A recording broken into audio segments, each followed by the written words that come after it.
Let's welcome up Hannah, please.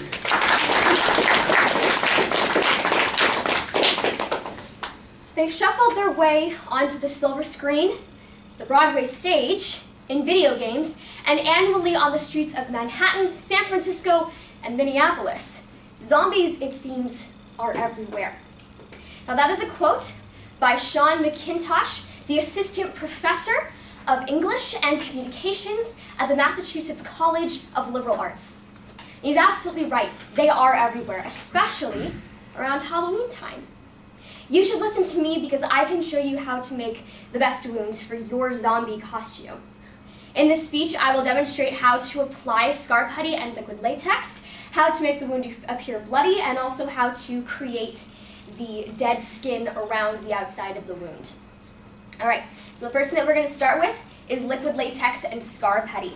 Now, an earlier form of latex was called foam latex. It was extremely uncomfortable. They had to make a million molds of it because it could only be used once, and it drove all the actors absolutely crazy. But thankfully, nowadays we have liquid latex. Liquid latex can be used more than once. It's very easy to apply. The only downside, it smells really bad when you first open it. I'm sorry to say. So the first thing that you're going to want to do is you want to apply a nice layer of it on the very bottom of your wound. And then what you're going to do is you're going to take tissue paper. You're going to rip it up into little strips. Then you're going to crinkle it up.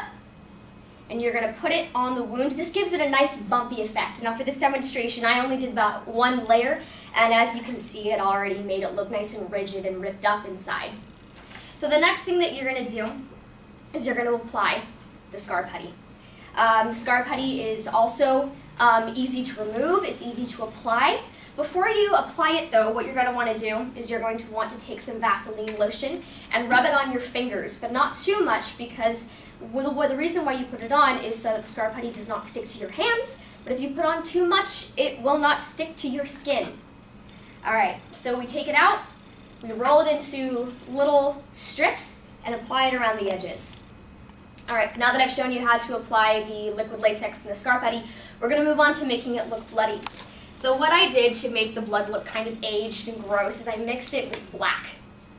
Now, if you don't want to buy these Ben Nye products, what you can do is mix black lipstick and red lipstick, and you get generally the same color and texture. So this is what I made with that. And I used a lip brush. And I just simply applied it around the edges, and then also on the inside of the wound. This is so when you put on your fake blood, it's not going to show through to all the scar putty underneath. Now, with fake blood, if you want to make it a bunch of globules that drip all over the place, you can just apply it with a spoon on the inside. But for mine, I used a brush. This stuff can stain for a couple days if you get it on your skin, but it does come off with like some soap and some water. All right, so that's how you make it look bloody. The last thing that you want to do is make the skin look kind of dead all around the outside of the wound. And so what I did is I mixed black and white, and then I mixed it with some kind of a foundation that was similar to my skin. Again, these are Ben Nye products, and if you don't want to use them, you can do black lipstick, you can use your highlighter, and then you can use whatever liquid foundation that you own. So what I did is I used a, it's better to use your hand, but if you don't want to do that for sanitary reasons, you can just use a latex sponge. And you just apply it around the edges, and you blend it in, you blend it out, make it look all nice and even. And then if you want to add little extra details, the last thing that you can do is you can make veins or cracks like I did, and you can do that with black eyeliner, blue, red, purple. I actually also used a lipstick liner because that actually worked pretty well.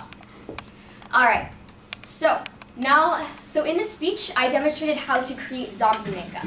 I walked you through how to apply the scar putty and the liquid latex, how to make the wound appear bloody, and also how to make the skin around it look dead. McIntosh was right.